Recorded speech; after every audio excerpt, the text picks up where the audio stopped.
shëndeti i trupit. Kjo është një pikë kaq delikate sa një studim që del sot, hajde ta marrësh vesh ti, është një studim i paguar, apo është një studim i stimuluar, apo është një studim i vërtet, që nëse ka funksionuar për dikë dhe nëse atë ka funksionuar, mund të funksionojë edhe për tyja dhe kush janë kushtet tua dhe kush është mosha që është përdorur atje, sistemi që është përdorur, bota është çoroditur në atë drejtim.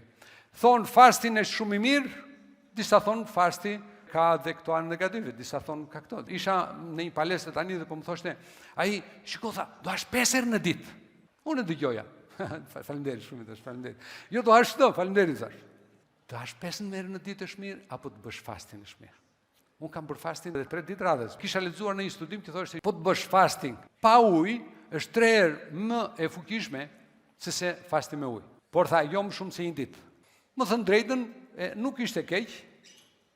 Ajo është çështje vendimi, sepse kur bën fasting për shkakun me ujë, të vjen për të ngrënë ti fut diçka në stomakun tënd, edhe sigur i gënjen stomaku, sigur në një farë mënyrë stomaku ka diçka brenda. Kështu që je në rregull. Se kush është gjë më e mirë dhe më e dur për personin që e bën, për moshën që ka, për aktivitetin që ka, sepse dikush më thotë shko në fizikulturë për ditë ose 4 herë në javë. Ai ka një punë që ka punë fizike. Ati nuk i duhet ajo. Ose për shumë njeri që ka punë fizike, nuk i duhet meditimi. E kam fjalën këtu që meditimi ti duhet çdo njeri që punon me mendje që ta qetësojë mendjen. Se nëse dikush ka një punë fizike, shkon shkarkon në darkë, shkon në shtëpi, është i qetë, ai nuk ka nevojë për meditim. Por nëse dikush punon me mendjen, do ta qetësojë atë. Unë gjithmonë do të them disa gjëra që unë besoj, i kam bërë te vetja ime, kanë funksionuar, shikoj Zotit, jam mirë. Nuk e di se çfarë mund të funksionojë për njerëz të tjerë. Çfarë është shëndeti? Shëndeti është një harmoni midis trupit, mendjes dhe emocioneve. Nëse ti ke një harmoni në të treja këto, me emocionet e tua, me mendjen tënde dhe me trupin tënd, ai është shëndeti. Nëse ti neglizhon shëndetin, nga një njeri mund të bëhet histori. Ti nuk mund të thuash tjetër ti s'është puna, po ta delegoj trupin tim të shkosh me bësh palestër. S'ka do ta bësh palestrën vet. Nëse dikush më thotë, shiko Vasil, na thuan në një ilaç magjik. Nuk ka një ilaç magjik deri më sot. Si të kesh trupin të shëndetshëm, edhe mendjen të shëndetshme, edhe emocionet tua të shëndetshme. Zgjuarësia është të gjejmë doktorin e dur, por me çure dikush është të mos muremi. Nëse duam që të kemi një trup pa ilaçe, ne duhet ta lëvizim atë. Nëse ne duam që të kemi një trup të mirë, duhet të stërvitim vazhdimisht. E di pse duhet të stërvitim vazhdimisht? Sepse stërvitja nuk depozitohet. Është si puna e ujit. Ti e pin ujin ikën. Edhe stërvitja, një dhe gjë. Ti bëre dje stërvitja dhe mendon nuk e nevojë për stërvitje për gjithë jetën tënde? Kush të ka thënë? Më thuaj mua që unë bëj stërvitje 2 herë në vit. Unë shkoj në fitness 2 herë në vit. Një herë para mjeshtëror biznesit dhe tjetra para rrugat e suksesit. Po, është vërtet. Sigurisht që bëj pak yoga, mos të fshehim këto gjëra, po e lëm muskulin të la. Stërvitja tham nuk depozitohet të shumë e rëndësishme në që ne të dim që ta bëjmë shprehi, ta marrim veten tonë, ta disiplinojmë që neve her pas here të shkojmë në fitness. Por nëse dikush më thotë janë shiko, po ushqimi është shumë i rëndësishëm ushqimi, shumë ushqime mund të jenë për trupin tonë mund mos jenë të mira, duhet bëjmë testin e tolerancës. Kush është ushqimi i duhur për çdo njeri ne nuk dim, por një gjë dim që shumë brumra ndonjëherë nuk janë të mira, një kombinim i brumra me karbohidratet edhe me misha, me gjëra të tilla proteina mund të krijojnë disfunksionim i zorës, atëherë do të kemi kujdes. Këshill tjetër të cilin unë kam për veten time, nëse unë abuzoj, ha shumë, unë direkt ndjej energjia bie.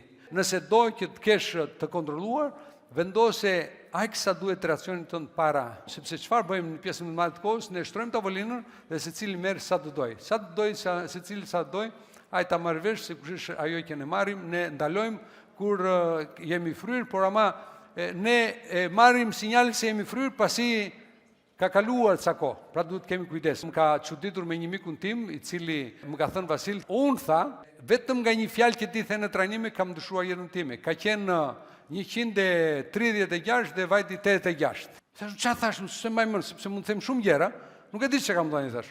The një fjalë tha, hani më mendje. Jo me stomaku dhe me dëshirat, sepse po tash me dëshirat pastaj ato s'kan të mbaruar. Sigurisht që edhe sasinë e ujit, sa e rëndësishme është, dikush më thotë, shiko po mirë, a ka ndonjë matës sasisë të ujit? Një matës është shumë i thjeshtë, pesha pjesim për 30. Nëse je 90 kg, pjesim për 30 është 3 kg, për shembull. Ga 2,5, 3, kështu thon, por mos e pini ujin për një herësh, me që nuk e pive gjithë ditën, do pi tani 2 kg që të plotësoj normën. nuk ka si funksion. Përkundrazi, nëse e bën, do kesh probleme me veshkat. Ajo që ka ikur. Mos u mundoti me që se ke pirë gjithë ditën do ta pish në një moment të caktuar, sepse ajo pastaj mund të krijojë probleme të tjera me shëndetin. Më kujtohet kjo sepse në mëngjes unë pija shumë ujë. Edhe më thot një miku im, doktor, më thot Vasil, shiko, 1 litër tha shumë është ta pish për njerësh. Sepse tha ti rrit aktivitetin e veshkave shumë tha. Dhe unë pija 1 litër të ngrohtë ujë që në mëngjes direkt. Jo tha është gabim tha. Dhe nuk e bëjmë atë. Dhe kishte drejt ai. Atëherë 1 litër do ta pish për 2 orë, për 3 orë. Mos ta pish direkt. Atëre, ajo që ka kaluar, është si puna e ilaçeve, do thotë doktori do marrësh këtë ilaç, por nëse ti nuk e more në momentin e caktuar, ti s'ke të drejtë ta marrësh, pastaj me që se mora në mëngjes më marr 3 kokra në darkë. Nuk lejohet një gjë tillë. Por kryesore është që ne të kuptojmë që uji nuk depozitojët, uji ikën që duhet ta kemi në mënyrë të vazhdueshme. Tani për agjerimin, unë bëj për veten time dhe po ju them që intermediate fasting, do thotë tani 2 herë në ditë, është shumë i mirë. Janë disa gjëra që tani në këtë moment pjesën e fasting edhe nga lashtësia për shumë, pse thonë që bëje fasting se të pastron për shumë. Bëje fasting, shumë gjatë ditës, po hanë në mëngjes, pastaj hanë në darkë, bëje një herë në kaq. Mund të jetë mirë. Për mua ka funksionuar dhe unë gjithmonë e bëj.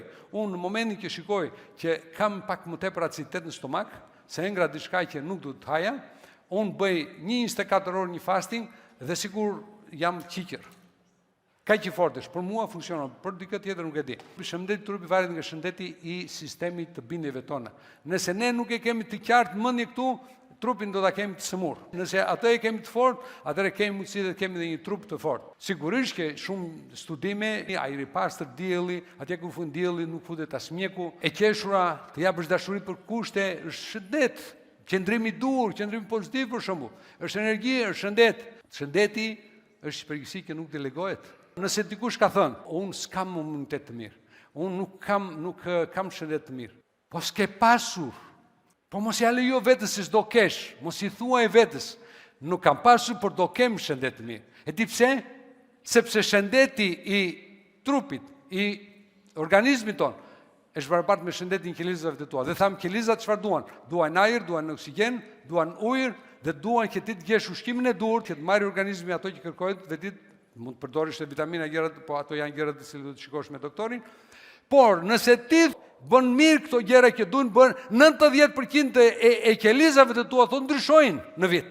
Nëse 90% e qelizave të tua ndryshojnë, atëherë ti e ke në dorë shëndetin tënd. Bëj diçka për qelizat e tua. Çfarë të thotë trupi tyja? Ore, mbaj më mirë që të mbaj gjatë. Më mbaj mirë, kujdesu për peshën tënde. Sepse do marrësh me vete të shton energji pa lidhje fare. Kujdesu për muskujt e tu, lëviz, kujdesu që të ndroj drejt trupi.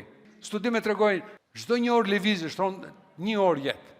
Mendoni të rini pak të shikoni një fjalë pastaj si do jetë organizmi i trupit juaj. Por një këshill tjetër, shikironi me njerëz që kanë shëndet të mirë, janë të shëndetshëm.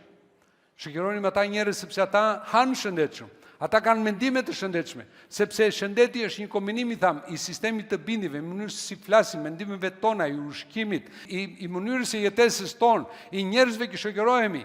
Pra është shumë e rëndësishme që të gjejmë edhe njerëz të duhur, të ndërtojmë ekosistemin tonë, njerëzit që na rrethojnë, ata na bëjnë të mundur të kemi jetë të shëndetshme apo të kemi një shëndet jo të mirë. Do më thotë dikush, po mirë, po, palestra më e mirë apo ecja në natyrë?